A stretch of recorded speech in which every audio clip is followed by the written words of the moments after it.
सीतापुर नाम के एक छोटे से गांव में बुजुर्ग दादाजी रहते थे। उम्र ने उनकी कमर झुका दी थी और हाथों में अब पहले जैसी ताकत नहीं रही थी। कभी जो खेत उनकी पहचान हुआ करता था, वही अब सूना पड़ा था। दादाजी के जीवन में दो ही सच्चे साथी थे, एक समझदार बैल मोती और एक नन्ही लेकिन चतुर चिड़िया चंपा। दोनों दादाजी के दुख को समझते थे।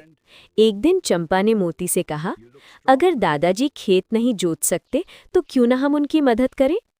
अगली सुबह गांव वालों ने एक अजीब नज़ारा देखा। मोती अपने मजबूत सींगों और कदमों से खेत जोत रहा था और चंपा ऊपर से बीज गिला रही थी।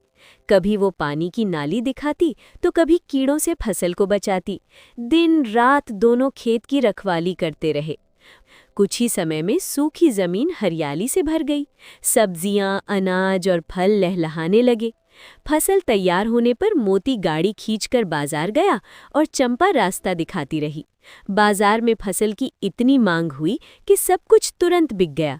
शाम को जब दोनों लौटे तो दादाजी के हाथ में कमाई रखती। दादाजी की आंखें भर आईं। उन्होंने मोती की गर्दन थपथपाई और चंपा को हथेली पर बैठाकर कहा, तुम दोनों मेरे सच्चे परिवार हो। सीख: समझदारी, सहयोग और मेहनत अगर साथ हों तो उम्र और हालात कभी रास्ता नहीं रोक सकते। लाइक और सब्सक्राइब जरूर करें। Thanks for watching.